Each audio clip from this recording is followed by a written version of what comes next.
হচ্ছে আপনাদেরকে হেল্প করবে। আইন প্রয়োগ আমাদের দ্বিতীয় স্তরের কাজ বেসিক্যালি। মোবাইল কোর্টের সামনে পড়ে গেলে তখন জেলা ম্যাজিস্ট্রেট যে একটু প্রেজেন্ট থাকলে আমরা একদম যেহেতু প্রচারণা শুরু হবে, প্রচারণা সম্পর্কে জেলা নির্বাচন কর্মকর্তা আপনাদের ব্রিফ করবে। এই ব্রিফিং মানে একটা 300 মিটার দূরে একটা সাউন্ডই থাকে, সেটা তো করা যাবে, এটা করা যাবে। প্রতিপক্ষ নারী, সংখ্যালঘু বা অন্য কোনো জনগোষ্ঠী, এটা আমাদের একটাই কথা যে আপনারা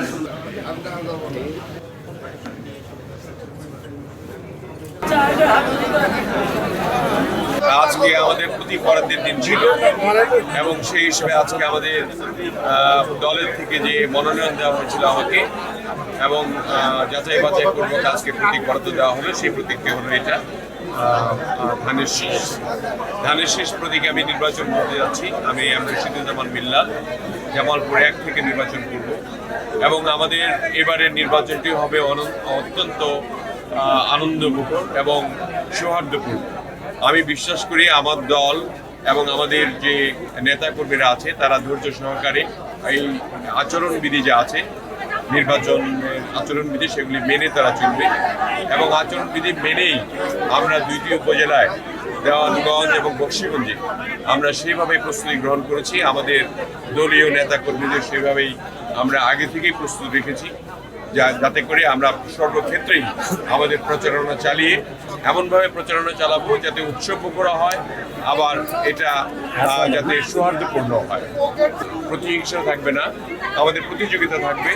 আমরা আশা করি বক্সিগঞ্জ এবং দেওয়ানগঞ্জের লোক সকলে মিলে এবার অনেক দিন পরে, প্রায় 18 বছর পরে তারা তাদের ভোট প্রদান করতে পারবে এবং সেই ভোট প্রদানের মাধ্যমে আমি বিশ্বাস করি তাদের ভোটটি যে হাতে গেলে গণতন্ত্র রক্ষা হবে এবং এলাকার উন্নত হবে তাদেরকেই দিবে এবং আমি মনে করি ধানের শীষ মার্কায় তারা ভোট দেবে এবং ভোট দিয়ে যাতে করে আমি তাদের কাজ করতে পারি আগামী দিনে। আগে বিগত দিনেও আমি এমপি ছিলাম এবং এবারও যে সুযোগ পেয়েছি তাদের জন্য কাজ করার, সেই কাজগুলি আমি তাদের জন্য করতেছি।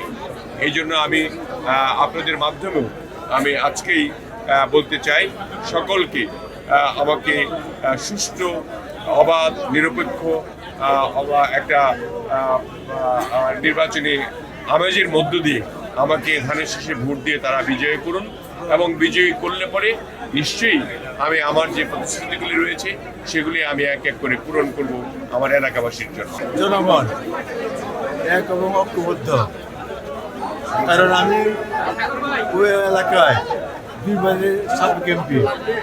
জনগণ আমার আচরণ দেখেছে, উন্নয়ন দেখেছে। বিএনপি উপর এবং উন্নয়নের রাজনীতি করে জনগণের আকাঙ্ক্ষা আমার প্রতি। আমি মনে করি ইনশাল্লাহ জনগণ অত্যন্ত উৎফুল্ল হয়ে ওই এলাকায় আমার দানিশের ভোট দেবে। হাত পাকা মার্কা পেলাম, আজকে প্রতীক পেলাম। আমি প্রত্যাশা করব যে আগামী নির্বাচন একটি ফ্রি, ফেয়ার, লেভেল প্লেইং পরিবেশের মধ্য দিয়ে হবে ইনশাল্লাহ। আমি নির্বাচিত হয়ে আমার উপজেলা সংসদীয় আসন ইসলামপুর উপজেলাকে আমি ইনসাফ ভিত্তিক একটি মডেল উপজেলা হিসেবে গঠন করব ইনশাল্লাহ। জামালপুর 1 আসনে দাঁড়িপাল্লা মার্কার প্রার্থী। এইমাত্র রিটার্নিং অফিসারের কার্যালয়ে প্রতীক বন্টন সম্পন্ন হয়েছে। আমাদের প্রতীক হচ্ছে দাঁড়িপাল্লা। তো আমরা এখন থেকে নির্বাচনী প্রচারণা শুরু করব ইনশাআল্লাহ। বাংলাদেশের মানুষ গত 3টি জাতীয় সংসদ নির্বাচনে ভোট দিতে পারেনি।